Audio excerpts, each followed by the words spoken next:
Hello there, you're now with me, Radzi Ahmad, for TVS English News at 5. Let us begin with some top stories for today.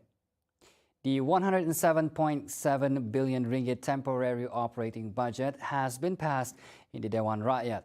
It is meant to pay for the salaries of civil servants and other related operational expenditures to ensure the smooth operations of the government machinery. The mini-budget or special allocation was tabled for its second reading earlier today by Prime Minister Dato Seri Anwar Ibrahim, who is also Finance Minister. Anwar said the budget was passed by members of Parliament for the government to spend a portion of the total estimated expenses during the months prior to the retabling and passing of the supply bill for the 2023 budget. He added the estimated expenses under the bill include payments of emoluments for the civil servants, utilities, scholarships, social welfare aid, as well as education and health services.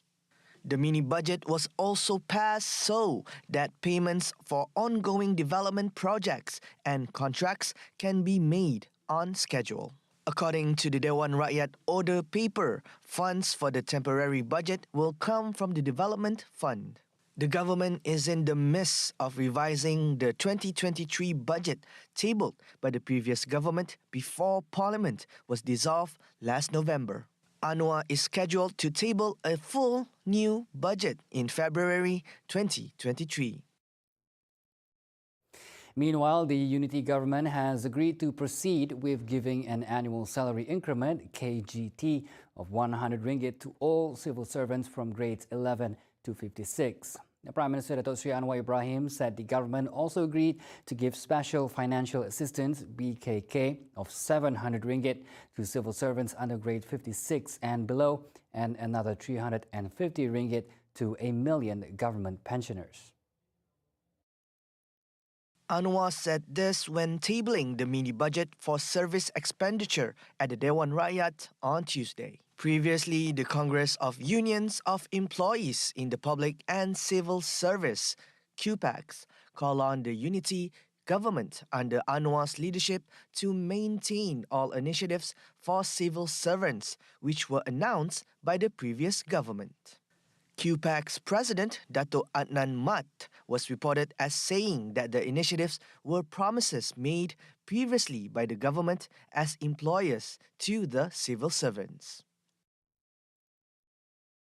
The People's Cash Aid Phase 1 will be disbursed earlier in January 2023 instead of in March. According to the Prime Minister, Dato Seri Anwar Ibrahim, the unity government has agreed to continue several aid initiatives which were announced in the previous 2023 budget.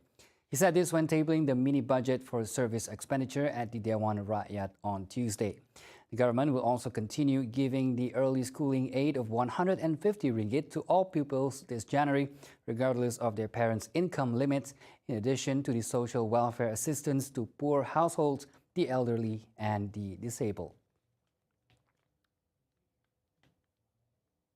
Now, the search and rescue sweeper team that was deployed to search for the remaining 9 victims of the landslide incident at Batang Kali Selangor has been increased to 28 people from 7 previously. Hafiz Shah Muhammad Noor, the Assistant Director of the Selangor Fire and Rescue Department, said the team comprises personnel from the Malaysian Armed Forces and the Malaysia Fire and Rescue Department.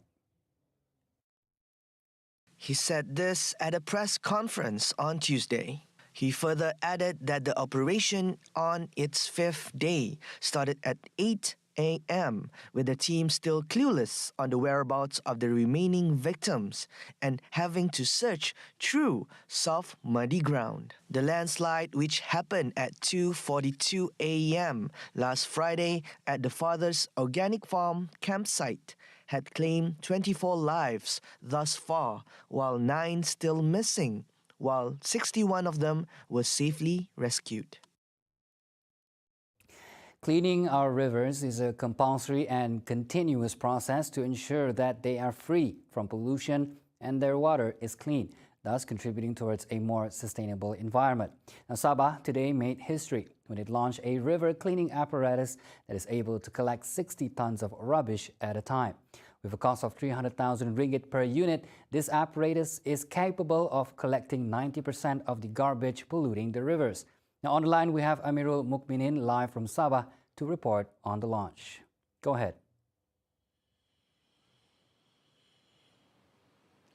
Thank you, Razi. Today we live from Kota Kinabalu regarding the first machine cleans the river in the state. That the cleaner river worth 300,000 also could be operated using solar energy and rotate with the speed of the flow river to trap floating garbage.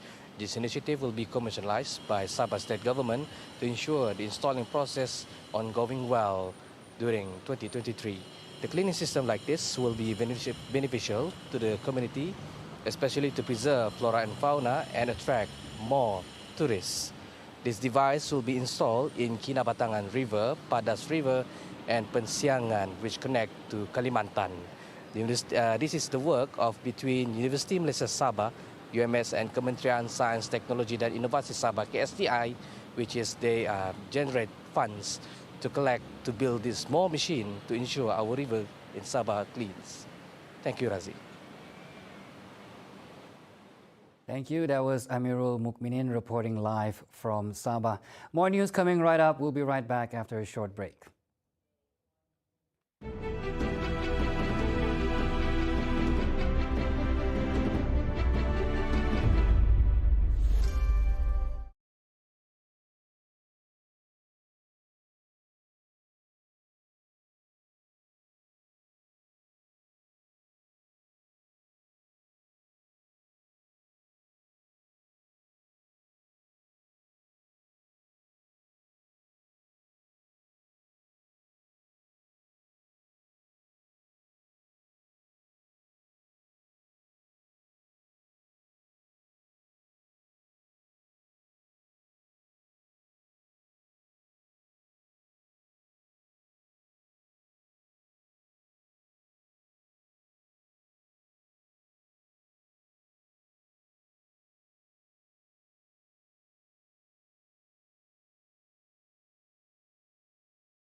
Welcome back.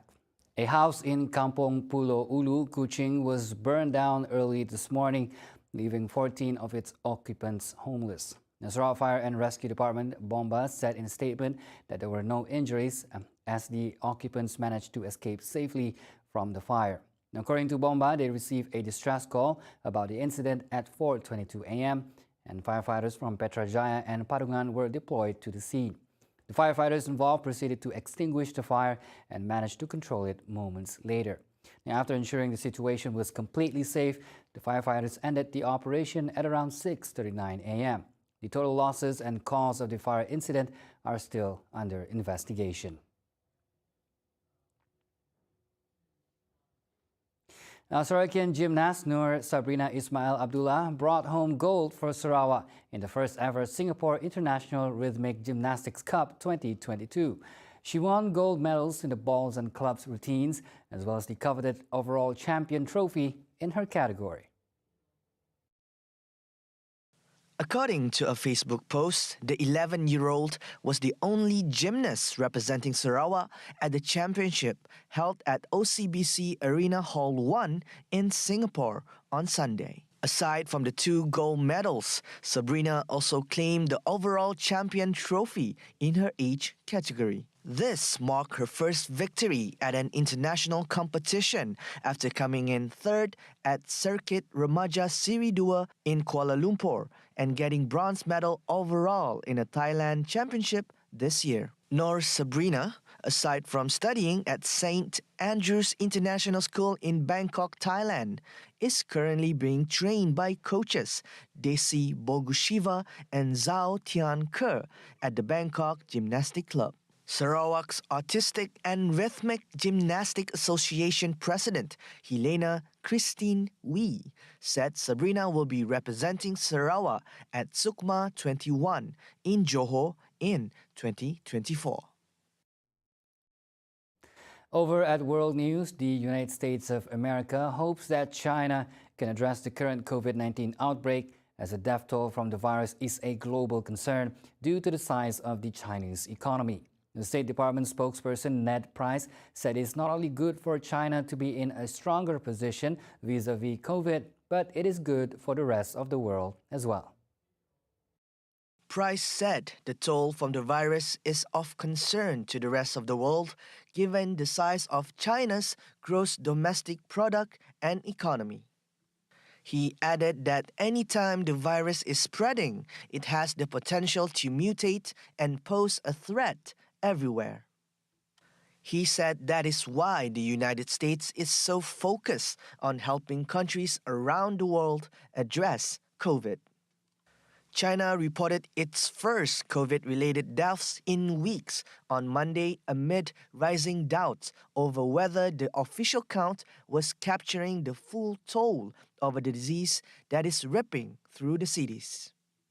Monday's 2 deaths were the first to be reported by the National Health Commission since December 3rd, days before Beijing announced that it was lifting curbs, which had largely kept the virus in check for 3 years, but triggered widespread protests last month. The low number of deaths since curbs were lifted on December 7th is inconsistent with the experience of other countries after similar moves. Officially, China reported just 5,237 COVID-related deaths during the pandemic, including the latest 2 fatalities, a tiny fraction of its 1.4 billion population. North Korea on Tuesday condemned Japan's planned military buildup outlined in Tokyo's new security strategy. The North Korean state media said it vowed to demonstrate with action how dangerous it truly is. The remarks by a spokesperson of North Korea's foreign ministry came days after Japan unveiled its biggest military buildup since World War II. The spokesperson said Japan's new security strategy effectively formalized a new aggression policy and would bring a fundamental change in East Asia's security environment. The spokesperson slammed the United States for instigating Japan's rearmament and reinvasion plan, saying Washington has no right to raise an issue with Pyongyang's effort to bolster North Korea's defense. The spokesperson added that they will demonstrate how concerned and displeased they are with Japan's unjust and greedy attempts in realizing its ambitions. In a separate statement, Kim Yon-jong, the powerful sister of North Korean leader Kim Jong-un, said Pyongyang's effort in developing a spy satellite were a pressing priority directly linked to the country's security, and additional sanctions would not stop it. See the world closer with TVS as we bring you the latest news updates both locally and internationally. More headlines anytime at tvstv.my or follow us on our social media. And those were the updates on TVS News at 5. I'm Razi Ahmad. Thank you for watching.